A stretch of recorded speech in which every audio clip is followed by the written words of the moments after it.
Halo, selamat malam. Halo sahabat Afi, selamat datang kembali di salah satu program dari Famila Indonesia TV, yaitu Yuk Kita Ngopi. Yuk kita ngobrolin psikologi. Nah, program Yuk Kita Ngopi ini akan selalu hadir setiap bulannya menemani para sahabat Afi, khususnya di hari Rabu, minggu kedua, jam 12 siang. Nah, kenapa sih Yuk Kita Ngopi ini hadir? Family Indonesia mau mempersembahkan obrolan yang lebih santai dan menarik terkait dengan berbagai topik tentang psikologi. Nah, ini adalah episode di bulan Juni dan kita sudah banyak membahas berbagai topik psikologi nih ya sebelumnya dengan para psikolog di AFI. Ada tentang stres, ada tentang compassion, ada juga tentang toxic workplace. Dan juga hari ini kita tentu akan membahas sebuah topik yang juga menarik.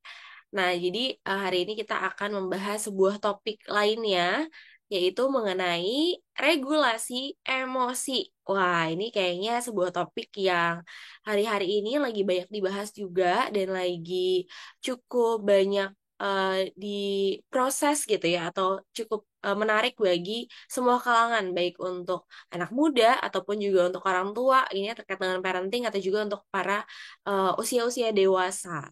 Nah, di Yuk Kita Ngopi, harapannya topik-topik psikologi ini bisa membantu para sahabat mengerti, memahami dengan lebih sederhana, dengan lebih relevan berbagai topik dan isu berkaitan dengan psikologi.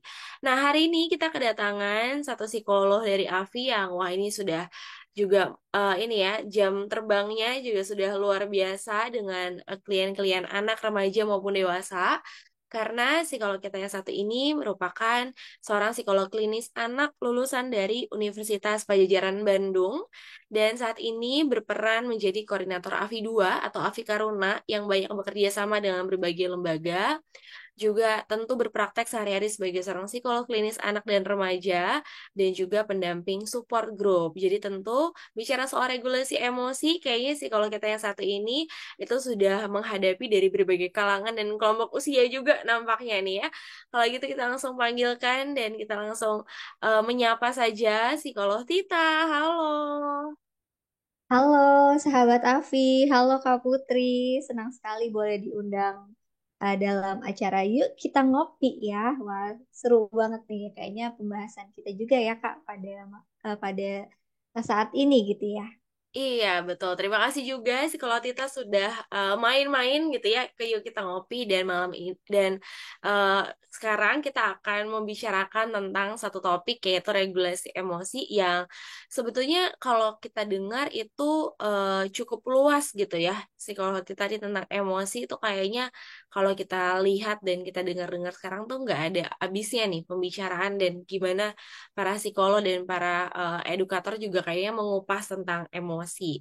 Tapi kalau kita sama-sama tahu, memang kenapa nggak ada habisnya ini dibahas, karena memang dekat banget dengan kehidupan kita sehari-hari dan permasalahannya dari kondisi emosi seseorang itu tuh memang kompleks banget gitu ya. Kalau misalnya kita tahu rasanya hari-hari ini juga banyak banget kasus-kasus atau isu atau hal-hal yang terjadi yang sebetulnya kalau kita lihat kita tarik lagi itu berkaitan dengan berbagai macam kondisi emosi sehingga regulasi emosi ini jadi salah satu yang penting. Contohnya apa sih kalau misalnya kita boleh coba mengingat sedikit beberapa kasus atau kejadian atau hal yang mungkin bahkan di sekitar kita sehari-hari kalau kebayang sekarang tuh banyak berseliweran di sosial media juga ketika dibandingkan antara parentingnya Nikita Willy dan parenting ibu-ibu umumnya gitu ya sih kalau Tita itu aja udah kayak aduh kayaknya kok Nikita Willy sabar banget sih kayaknya kok gak pernah tinggi nadanya sama anaknya itu kan juga berkaitan sama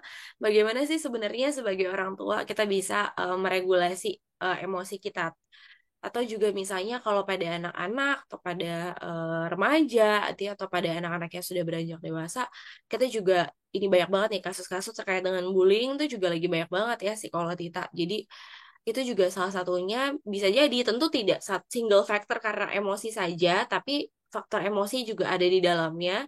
Jadi kita juga bisa melihat tuh bagaimana sebetulnya emosi berperan dalam hal itu atau mungkin juga bahkan relasi antara antar pasangan, antara ibu dan anak, antar saudara sekalipun. Itu kita suka lihat ya, siblings rivalry, kayaknya tuh juga bisa jadi karena ada kondisi-kondisi emosi tertentu. Nah, tapi kalau bicara soal regulasi emosi itu kalau bahasa awamnya apa sih, psikolog kita, kalau mungkin kita menggunakan bahasa sehari-harinya? Oke, baik ya. Jadi kalau emotion regulation gitu ya, atau regulasi emosi ya mungkin kalau bahasa lebih sederhananya apa ya? Kelola perasaan kali ya, Kak Putri. Hmm, Gitu ya, ya. Jadi mungkin karena kan sebenarnya kita manusia selalu ya punya perasaan sebetulnya gitu ya. Dan betul. ada kondisi-kondisi di mana kita akhirnya di dalam peristiwa kehidupan kita memunculkan gitu ya perasaan-perasaan tertentu nih gitu ya di dalam diri kita kayak gitu. Jadi tentu berarti mengelola perasaan itu menjadi hal yang sangat dekat dan hal yang sangat penting gitu ya mungkin yang jadi kita bahas gitu pada topik hari ini gitu. Iya. Begitu Kak Putri. Betul, betul. Wah, jadi sederhananya adalah mengelola perasaan. Nah, tapi ngomongin soal mengelola perasaan, mungkin tadi juga kita kan banyak melihat peristiwa kita sehari-hari. Atau misalnya kayak tadi, sederhananya membayangkan parenting nih kita Willy dan parenting ibu pada umumnya gitu ya, misalnya. Iya, iya. Jadi dikaitkan regulasi emosi ini atau pengelolaan perasaan itu dengan bagaimana kita bisa tidak emosional atau tidak temperamen gitu ya. Tadi juga misalnya di kasus-kasus lainnya kayak bullying itu kan bicara soal oh anak-anaknya kayak terlalu reaktif nih gitu ya, terlalu kayak suka menyerang nih. Jadi sering dikaitkan bahwa regulasi emosi ini sebuah perilaku atau bagaimana kita bisa mengelola perasaan dan diri kita supaya nggak reaktif atau nggak terlalu emosional. Tetapi gimana apakah pengelolaan perasaan itu juga berkaitan dengan atau juga bisa digambarkan ketika seseorang itu tidak reaktif gitu ya atau cenderung diam, cenderung tidak menggebu-gebu atau tidak emosional, apakah itu juga bisa digambarkan sebagai pengelolaan perasaan yang dimaksud gitu ya yang akan kita bahas sekarang atau seperti apa nih psikolog Tita berarti kalau kita bicara soal emotion regulation atau mengelola perasaan tuh berarti kita berangkat dari konsep atau definisinya dulu kali ya. Jadi kita punya pemahaman yang sama dulu nih. Itu berarti bicara tentang apa? Ya, baik. Ya, mungkin kalau dari pengelolaan diri gitu ya, sebetulnya kan pengelolaan diri itu dari perilaku, pikiran, dan emosi kita gitu ya. Pasti kalau ditanya sebetulnya artinya apa sih gitu ya pengelolaan diri gitu. Nah, tentu itu adalah suatu kemampuan gitu ya dalam mengelola respon diri kita yang di dalamnya ya berarti ada pikiran, ada emosi, dan ada tindakan kita. Begitu ya Kak Putri. Nah, kalau memang lebih dispesifikin lagi sebetulnya kalau pengelolaan emosi itu berarti seperti apa gitu ya. Jadi memang itu adalah sebuah proses gitu ya yang digunakan setiap manusia gitu ya untuk mengelola dan merespon dari pengalaman emosional mereka dengan cara yang tentunya yang tepat dan adaptif nih Kak. Jadi ada kata kuncinya. Jadi tentu yang tepat dan adaptif itu seperti apa sih gitu ya di dalam kehidupan sehari-hari. Tentu kalau kita sebetulnya karena kita punya perasaan gitu, ada yang men-trigger kita gitu ya, atau memicu dari perasaan kita, tentu kita kan pengen merespon ya dari pengalaman yang memicu itu. Nah, tapi dengan pengelolaan emosi ini kita tidak semata-mata langsung memunculkannya atau mungkin ya sudahlah biar aku kelihatan seperti orang yang pengelolaan emosinya jadi bagus gitu ya.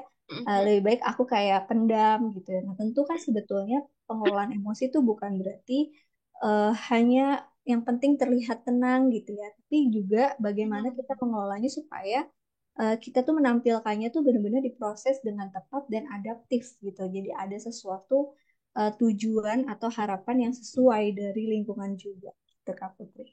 Wah, ini menarik banget ya, bahwa sebetulnya tadi kalau psikolog kita sempat menyebutkan bahwa ketika kita bisa mengelola diri dengan baik itu tidak sama dengan terlihat tenang. Karena bisa jadi sebetulnya itu juga belum diekspresikan aja atau belum ditampilkan apa yang sebenarnya kita butuhkan atau kita harapkan. Karena tadi kan kalau psikolog kita bilang ketika ada satu hal yang men-trigger emosi kita, memang secara natural gitu ya Gitu. kita pasti akan merespon secara emosi. Apalagi tadi kalau misalnya bicara soal itu ada pikiran, ada perasaan, ada perilaku juga. Jadi pasti ada. responnya. Jadi teringat gitu ya. Biasanya mungkin kalau saya dulu ingat-ingat waktu zaman kecil, mungkin kalau misalnya nggak bisa marah sama orang tua, nggak bisa marah balik, nggak ngomong sih, tapi sebenarnya kelihatan dari ekspresinya, dari perilakunya gitu ya, nggak mau Iya, ngomong, iya. itu jadi jutek atau itu sebenarnya juga kelihatan. Jadi itu juga sebetulnya bagian dari bagaimana mengendalikan perasaan atau diri. Tapi tadi psikolog kita juga menyampaikan bahwa kata kunci yang terpenting adalah bagaimana bisa menampilkannya dengan sehat dan adaptif. Tepat dan Betul. betul, Dan tepat dan tepat. Karena adaptif. sebetulnya harapannya dari kita mengekspresikan itu, menyampaikan itu, kitanya juga bisa merasa lebih baik, tapi juga ada pesan yang mau kita sampaikan ke orang lain tentang apa yang kita rasain. Kurang lebih gitu ya, Betul, psikolog kita. betul sekali. Ya, Oke. kalau kita mungkin memendam, berarti kan kita mungkin kayak, aduh jangan deh gitu ya, jangan Hmm. menampilkan emosi itu. Padahal sebenarnya secara natural, tadi kan Kak Putri juga katakan, secara natural kita bisa seperti ada emosi marah, emosi Hmm. takut gitu ya, Betul, emosi yang betul. surprise gitu ya, bahagia, sedih. Nah itu semua emosi yang wajar karena kita sebagai manusia gitu ya. Tapi dalam mengelola emosi kita perlu pengelolanya supaya nanti ditampilkan dengan secara tepat dan adaptif tadi gitu ya. Jadi bukan berarti ya sudahlah kita biarkan saja si emosi marah tersebut. Jadi akhirnya kita tidak menunjukkan gitu ya, emosi yang sebetulnya kita rasakan kepada lingkungan dan lingkungan jadi nggak tahu gitu kan sebetulnya kondisi Ya, diri kita betul. tuh seperti apa atau pesan yang ingin kita sampaikan ke lingkungan itu seperti apa. Oke, oke. Itu kenapa penting banget ya untuk Hmm, kita membicarakan topik ini. Nah, berarti kalau misalnya tadi sebenarnya kita mungkin juga udah sempat banyak bahas soal fenomena itu ya. Tapi berarti ya. sebetulnya apa aja sih psikolog kita dampak-dampaknya yang bisa terlihat maupun tidak terlihat gitu ya. Mungkin ketika sebetulnya kita juga sadar atau tidak kesulitan nih untuk melakukan regulasi emosi kita sendiri. Oke. Tentu kalau kita tidak mengelola gitu ya emosi kita atau perasaan kita, banyak hal nih. Kalau misalkan posisinya dia tidak mengelola, jadi langsung diekspresikan. Dan itu mungkin secara mentah-mentah gitu ya. Jadi mungkin diekspresikannya secara tidak tepat atau tidak adaptif gitu ya. Kan kita juga sebenarnya makhluk sosial ya, Kak Putri gitu. Betul. Otomatis itu akan bisa merugikan juga selain diri kita juga pastinya akan menimbulkan masalah kepada lingkungan gitu ya, Kak Putri, Hmm, entah itu relasi kita kepada orang lain gitu ya, misalkan tadi kan fenomenanya antara ibu dengan anak gitu ya Kak, jadi betul. kayak yang jadi parenting dari ibu Nikita Willy sama yang pakai parenting ala militer ya. Nah, itu dia. Iya Betul, betul. kebayang kan gitu ya pasti setelah meluapkannya, anak juga misalnya kalau lagi marah gitu atau jengkel karena kita juga tahu sih gitu ya pasti anak kecil itu sangat memang menguras gitu ya kesabaran gitu ya sebagai orang tua gitu ya sangat diuji kesabaran kita. Jadi tentu ketika kita meledak gitu ya dan ternyata itu menyakiti perasaan anak gitu ya anak mungkin jadi sedih, terluka, dan kita melihat itu setelah itu mungkin ada penyesalan juga gitu kan yang istilah ketika kita tidak mengelola emosi atau perasaan kita jadinya mungkin ekspresinya tidak tepat atau tidak adaptif Hmm. gitu ya sesuai dengan Hmm. harapan. Dan mungkin tadi kalau contoh seorang remaja yang bully gitu ya akhirnya kan terus menimbulkan eh, hal yang merugikan ya untungnya tentunya untuk dari korban dan dia pun sebetulnya suatu saat nanti gitu ya juga ada penyesalan juga gitu kalau kita berharap gitu ya dia menyadari kesalahan-kesalahannya dia atau pas di hubungan dengan suami istri gitu ya yang mungkin sedikit mungkin sebenarnya kesalahpahaman hal yang kecil tapi akhirnya kita ekspresikan dengan sangat meluap-luap gitu ya tidak dicoba dikelola dulu gitu ya. Nah, akhirnya itu juga bisa menimbulkan masalah relasi begitu ya Kak Putri. Jadi Hmm. banyak sekali gitu. Jadi istilahnya tentu akan berdampak gitu ya kepada relasi, kepada mungkin performa kehidupan kita sehari-hari gitu ya. Ketika kita ada masalah gitu ya dengan orang lain, kita kan jadi nggak bisa fokus, nggak bisa bekerja Hmm. juga secara optimal gitu ya. Iya, Itu iya. bisa mengganggu gitu istilahnya pencapaian-pencapaian di dalam kehidupan kita. Dan kita Hmm. juga secara diri untuk kesejahteraan pribadi kita juga menjadi tanda tanya gitu ya karena kan kita juga mungkin ada penyesalan ada emosi yang negatif gitu ya dan itu pasti menimbulkan ketidaknyamanan atau kesehatan mental kita juga bisa terganggu. Nah, itu Kak gitu ya dampak-dampaknya. Dan bahkan kalau misalkan yang tadi gitu ya, ya udahlah saya pendam aja. Nah, itu dipendam aja kan akhirnya dia juga istilahnya tidak betul-betul terkoneksi ya dengan dirinya. Dia istilahnya cukup banyak menutupi gitu kan perasaan-perasaannya, dan akhirnya secara kesejahteraan uh, emosi dia juga sebetulnya tidak terlalu bagus gitu ya. Akhirnya dia merasa juga mungkin banyak ketidaknyamanan yang dia rasakan di dalam diri dia. Begitu Kak Putri. Hmm, oke oke. Jadi tadi baik yang reaktif gitu ya, misalnya yang Hmm, menggebu-gebu karena mungkin ya. belum sepenuhnya dikelola ataupun dipendam, Mm-mm. sama-sama punya efek yang nggak oke baik terhadap relasi ataupun terhadap lingkungan ataupun terhadap diri sendiri gitu ya.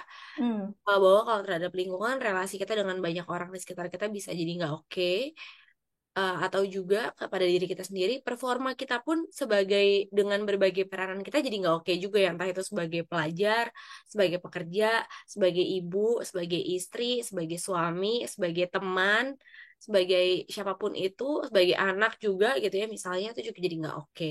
Ditambah tadi Kak Tita juga mengingatkan kalau ya kesehatan mental dan kesejahteraan emosi dia udah pasti itu sebetulnya juga tidak sehat gitu. Yang Ya, tadi kalau ngomongin betul. soal kesalahpahaman bisa jadi ketika kita sebenarnya nggak lagi cukup oke, baik itu maksudnya disampaikan dengan emosional ataupun kita tidak sampaikan, jatuhnya nanti malah ini ya Kak, maksudnya jadinya salah paham tadi dan malah yang ditangkap tidak sesuai sama apa yang kita harapkan, malah jadi makin emosi lagi, jadi kayak wah menggulung aja tuh, jadi kayak efek bola salju. Jadi makanya kenapa penting. Nah, ini adalah pertanyaan yang mungkin para sahabat Afi juga mempertanyakan.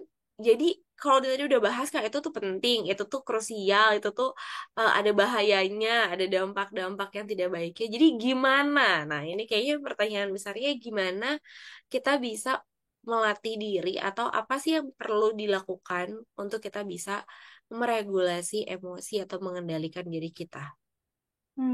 Oke, baik, menarik banget ya Kak Putri. Ya, tentu ketika kita sudah tahu ya terkait, nah ternyata ini suatu hal yang penting, dan berarti kita pertanyaan selanjutnya gimana gitu ya kita melatih itu di dalam diri kita. Ya, yang pertama tentu adalah kita mau mengenal sama emosi kita gitu ya, atau Hmm. perasaan kita.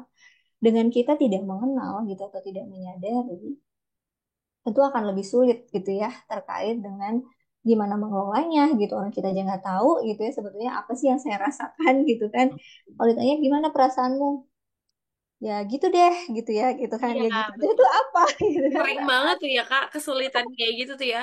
Ya, Iya, atau biasanya kalau ini katanya kayak biasanya cewek-cewek katanya, kamu kenapa? Nggak apa-apa. Itu juga ini ya Kak, nggak membingungkan. apa-apa tapi Wah, mukanya cemberut terus iya, tiba-tiba jadi udah tuh gimana? nangis gitu.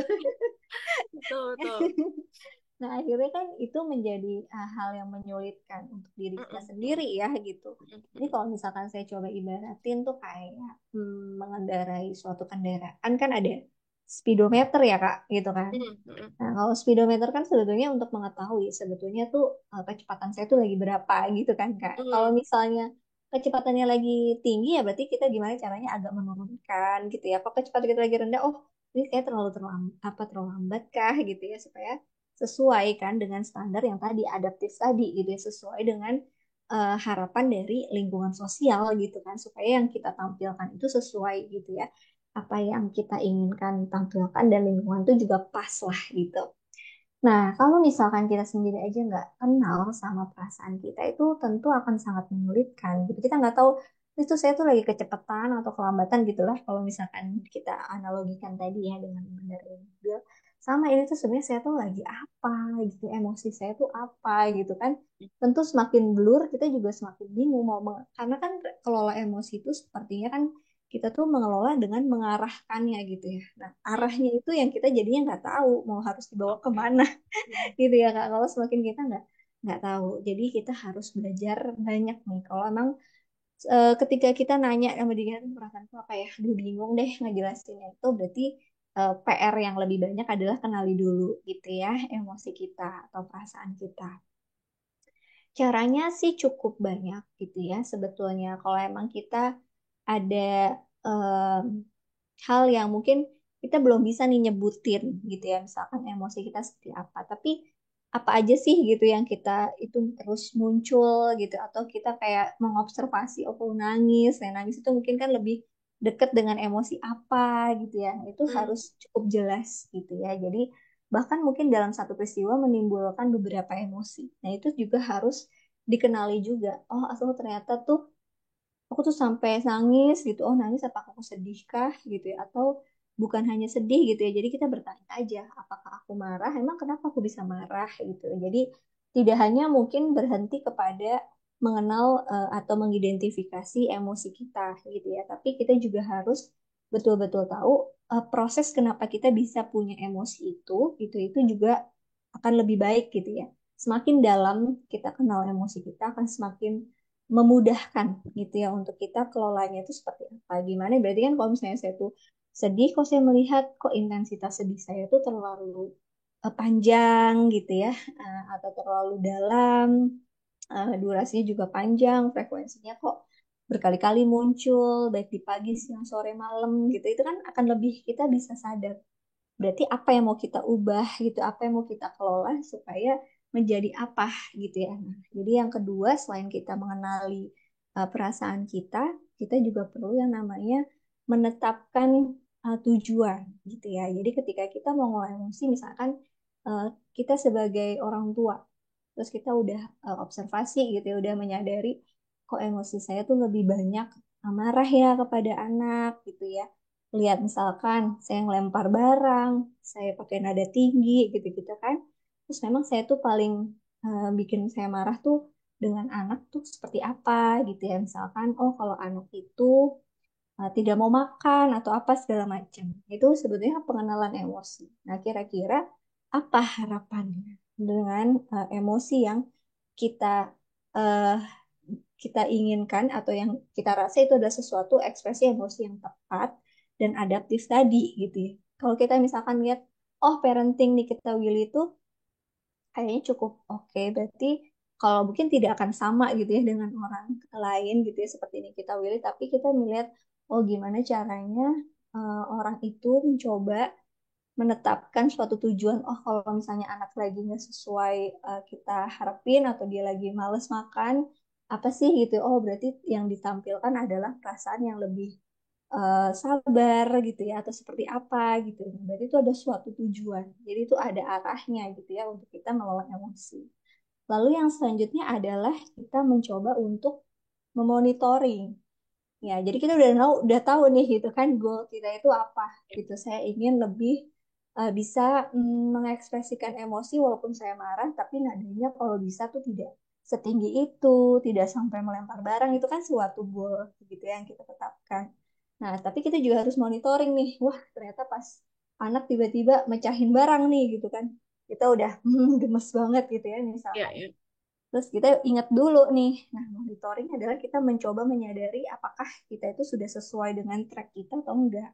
Terus selain tujuan yang telah kita coba buat gitu. Oh, kayaknya kalau aku langsung eh, lempar barang, berarti aku ini dong gagal. Itu kan suatu monitoring ya, gitu. Kita memonitoring si ekspresi emosi kita.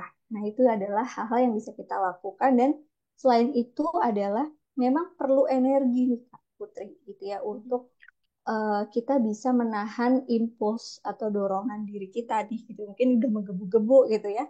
Biasanya kita langsung luapkan. Nah, kita juga perlu seperti punya suatu energi yang bisa menahan supaya terarah sesuai dengan goal kita. Nah, itu adalah beberapa hal yang bisa dilakukan gitu ya atau hal yang kita perlu ingat terkait dengan pengelolaan emosi, Kak Putri. Hmm, oke oke. Nah, yang terakhir menarik banget tuh ya, Hmm. Kak, terkait sama energi. Berarti kalau energi tuh sejauh mana tuh Kak kita bisa tahu mengukur energi kita, terus gimana nih caranya mengarahkan energi ini gitu ya. Itu kayak gimana tuh Kak kita? Oke, baik-baik. Ya, sebetulnya untuk dari yang eh, menyadari emosi gitu ya, terus Hmm, tujuan, terus monitoring itu bisa diupayakan dan termasuk juga kita gimana caranya melatih energi diri kita gitu ya supaya kita oke. bisa sesuai itu banyak gitu ya. Caranya tuh sebetulnya kalau misalkan dari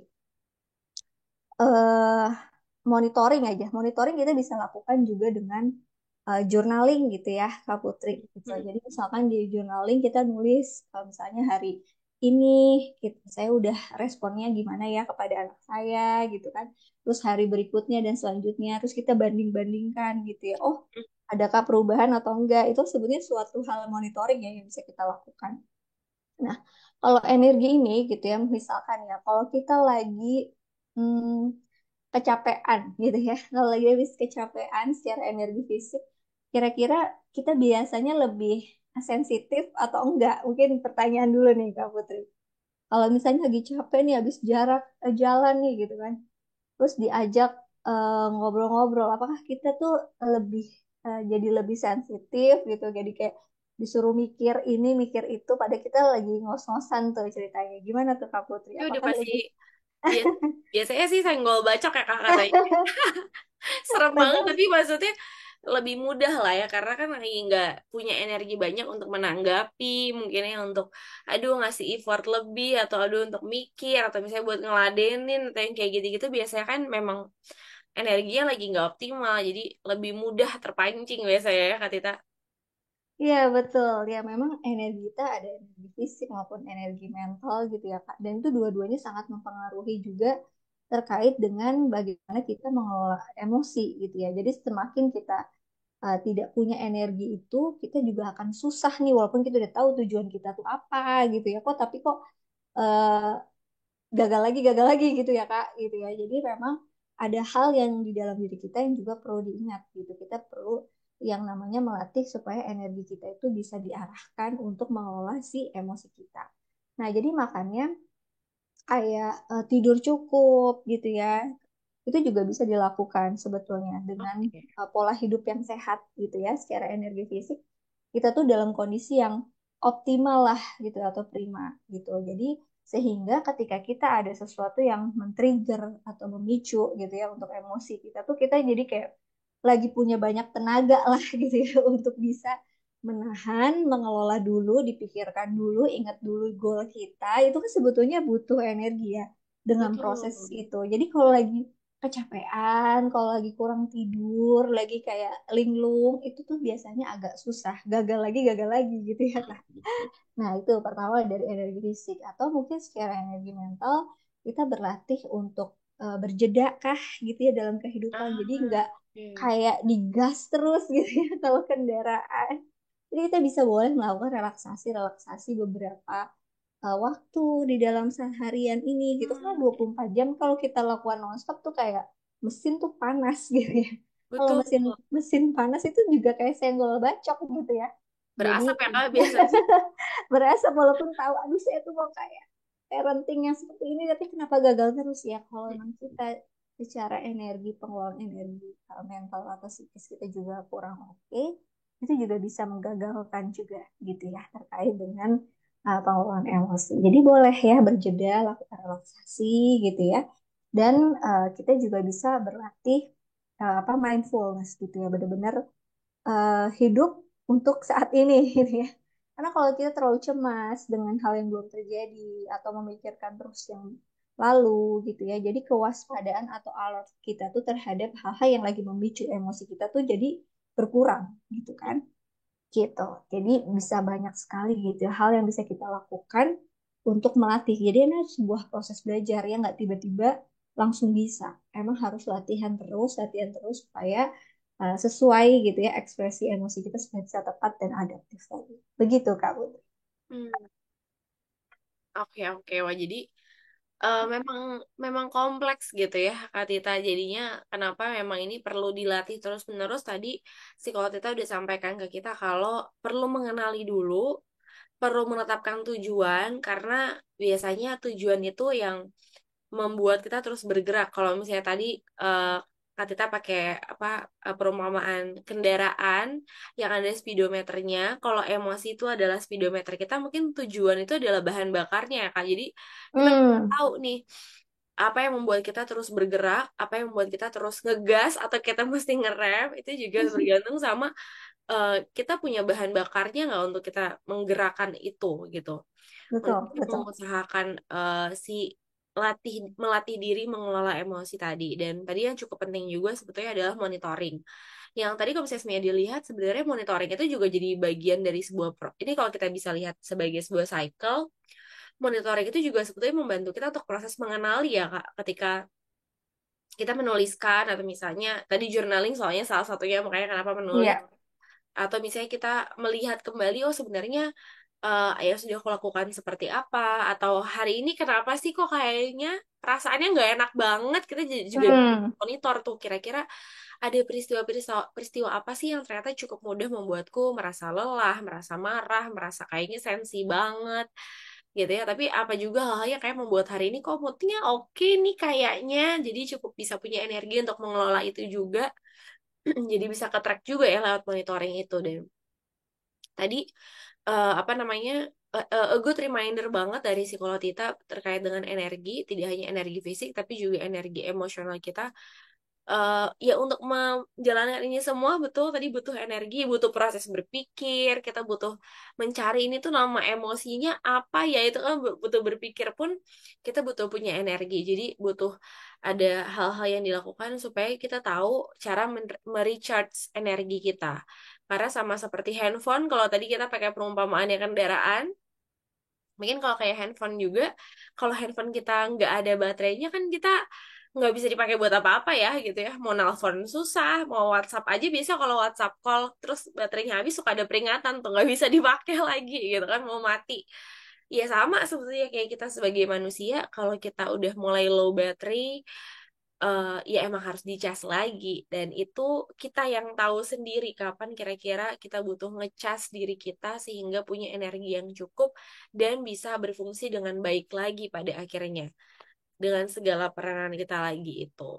Nah, nah mungkin para sahabat Afi kalau ada yang punya pengalaman gitu ya, atau mungkin ada yang punya pertanyaan juga, boleh banget loh ditulisin di kolom komen di bawah. Atau misalnya ada yang sudah pernah berhasil, aku dulu begini gitu ya, sekarang jadi begini. Para sahabat-sahabat Afi boleh banget untuk membagikan pengalamannya, karena mungkin tadi yang diceritain sama psikolog kita sebagian kecil ya tentang cara bagaimana memonitoring atau recharge energi. Tapi siapa tahu dari sharing para sahabat ada nih ide-ide atau inspirasi lainnya yang aku begini nih caranya, ternyata works di aku. Siapa tahu bisa jadi referensi buat orang lain juga.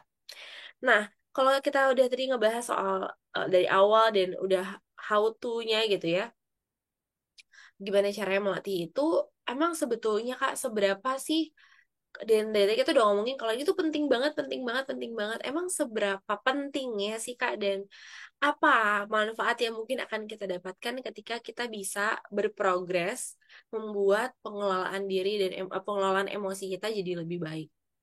Hmm, oke, baik. Terima kasih, Kak Putri. Ya, walaupun tadi kita di awal sebenarnya sudah masih menyinggung gitu istilahnya Mm-mm. dampak yang berarti negatif, nah berarti kita Betul. tarik aja gitu ya. Ya, ya. Berarti hal yang akan kita dapatkan kalau kita mau betul-betul berlatih mengelola perasaan kita. Yang tentu pertama gitu ya, kalau kita ngomongin terkait dengan relasi, kita akan memiliki relasi yang harmonis gitu ya. Kalau Hmm. tadi bisa dibilang kok rasanya konflik mulu gitu ya sama pasangan atau Iya, sama ya. anak atau sama teman gitu ya.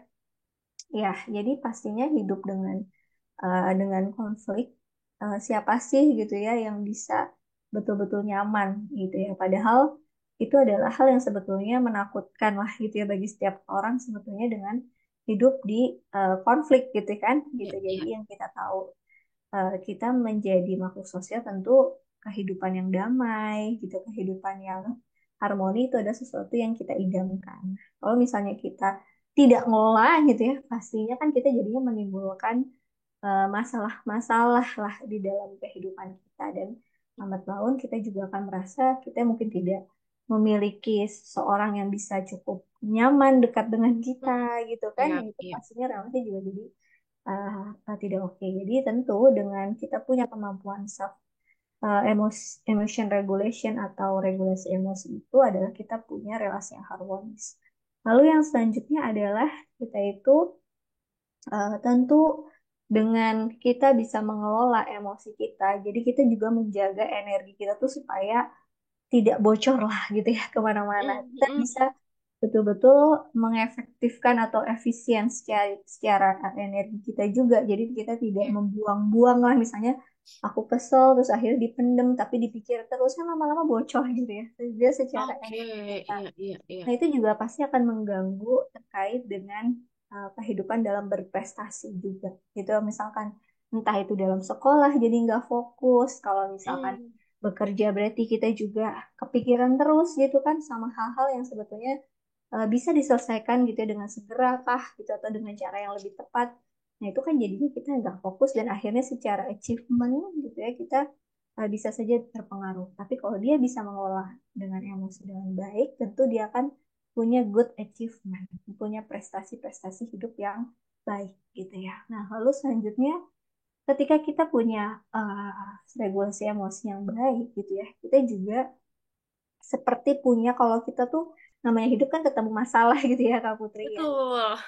Tapi kalau kita nggak punya regulasi emosi yang baik, permasalahan itu tuh membuat kita tuh sangat jatuh gitu dan akan susah untuk bangkit lagi gitu ya. Oke, iya. Nah, jadi dengan kita punya regulasi emosi yang bagus, tentu itu akan membuat kita itu untuk bangkitnya tuh jadi lebih cepat gitu ya. Untuk daya lentingnya atau resilience-nya tuh jadi lebih tinggi gitu ya. Hmm, Mm-mm. Jadi akhirnya kita tidak terlalu berputar-putar gitu ya di dalam masalah. Kita jadi lebih bisa gitu ya. Oh, oke, berarti aku sebenarnya marah, tapi aku bagaimana memprosesnya dan mengungkapkannya juga kepada lingkungan gitu. Dan akhirnya lebih jelas, lebih clear kepada solusi ya kan. Jadi pasti tentu resilience juga akan lebih tinggi.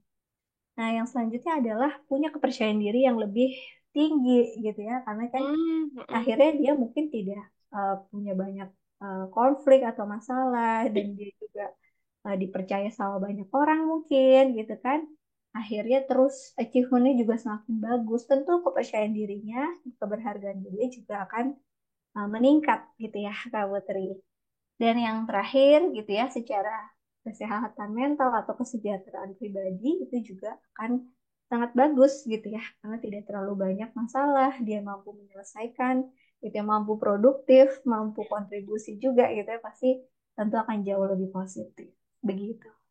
Wah, ini apa namanya manfaatnya kalau dilihat tuh komplit dalam arti memang mempengaruhi keseluruhan aspek kehidupan gitu ya. Hmm. Bisa kita bilang makanya kenapa hal ini jadi penting banget dan tadi manfaatnya kalau Kak Tita sudah bagikan, kalau kita mulai dari diri kita sendiri dulu deh ya, kita Hmm. sendiri tuh bisa merasakan manfaatnya mulai dari kepercayaan diri kita bisa lebih oke. Karena mungkin tadi sebenarnya ada hubungannya juga, bisa aja kepercayaan diri kita oke karena relasi kita baik-baik aja di lingkungan.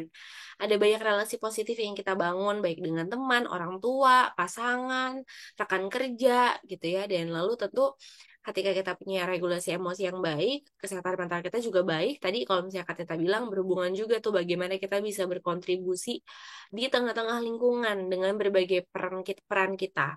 Itu juga tentu akan jadi satu hal yang baik sehingga kita jadi lebih merasa bermakna, lebih merasa berharga juga karena oh saya bisa nih memberikan sesuatu kepada lingkungan sekitar saya dan apa namanya ketika energi itu bisa dikelola dan di eh, sampaikan, diekspresikan dengan baik, rasanya juga kita jadi lebih lega karena kita bisa menyampaikan pesan yang kita mau sampaikan, orang lain bisa lebih mengerti gitu ya. Jadi sehingga tadi bisa saling ada kolaborasi juga nih ya dengan lingkungan bahwa oh ya kita membangun satu lingkungan yang baik juga entah tadi misalnya entah dalam hal parenting, dalam hal pekerjaan, sekolah, jadinya semuanya justru bisa lebih sehat gitu ya secara keseluruhan. Wah, oke oke. Ini komplit mulai dari kita jadi lebih tahu dan paham gimana atau apa yang dimaksud sama regulasi emosi itu sendiri. Tadi kita juga udah banyak ngomongin dampaknya. Dampaknya banyak tapi ternyata manfaatnya lebih banyak. Jadi lebih baik kita kejar manfaatnya gitu ya. Ya betul banget Kak.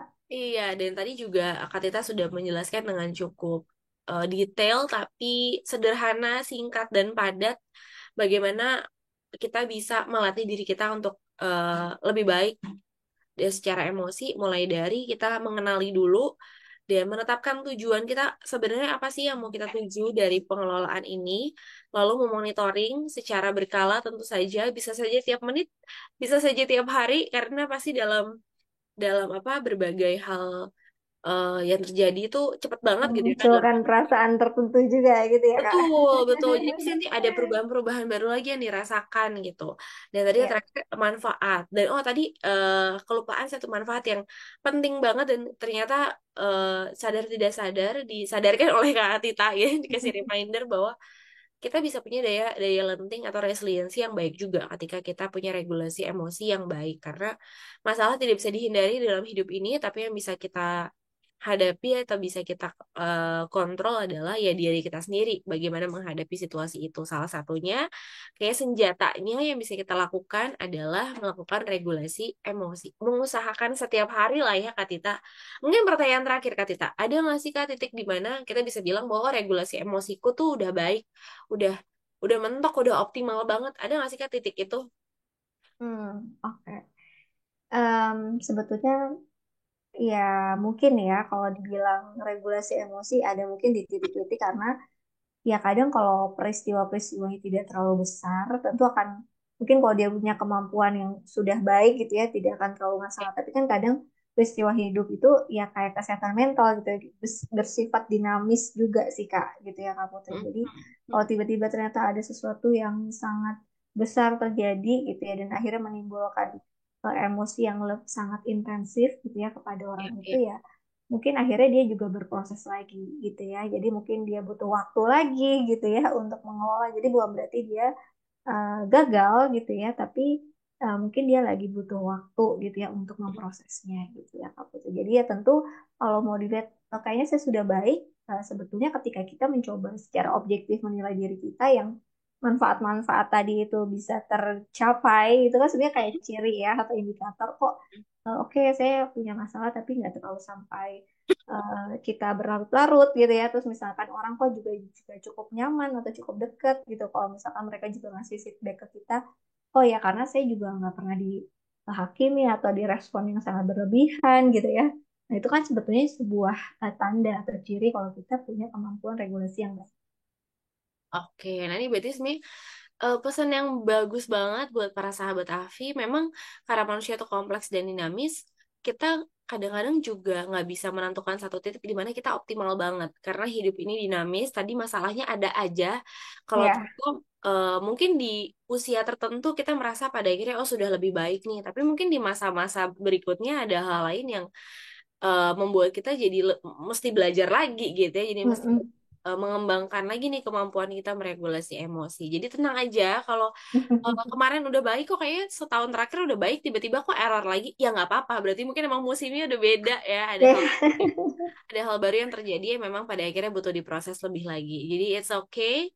Tetapi teruslah berlatih, teruslah mencoba untuk menjaga diri, karena ternyata dari mengawali dari kemampuan kita mengelola dan menjaga diri kita sendiri, efeknya bisa kemana-mana ya. Tadi yang Kak Tita sudah sampaikan. Jadi eh, cintailah diri sendiri sebagai bentuk kita mencintai lingkungan dan sekitar kita juga, karena dari kita akan ada banyak hal yang bisa dipengaruhi, atau akan ada banyak hal yang bisa jadi baik atau nggak baik tergantung sama kondisi diri kita juga. Oke, terima kasih sekali Kak Tita buat Sama-sama. ngobrol-ngobrol kita ngopi Kak Putri. episode ini. Satu hal topik yang apa namanya mungkin umum atau gede banget gitu ya, tapi Kak Tita bisa membawa kita lebih paham secara sederhana dan rasanya dekat banget sama kehidupan kita sehari-hari. So, sahabat Afi, semoga bisa dipraktekkan pelan-pelan. Dan kalau gitu, untuk episode Juni kali ini, saya dan Kak Tita akan pamit undur diri. Terima kasih banyak. Boleh share video ini untuk ke teman-teman, keluarga, siapapun yang kiranya membutuhkan, atau juga melihat episode-episode Yuk Kita Ngopi yang lainnya. Kalau gitu, akhir kata dari saya dan juga psikolog Tita. Selamat mencintai dan selamat berkarya. Bye. Sampai ketemu Terima di kasih. Dadah. Sahabat Safi.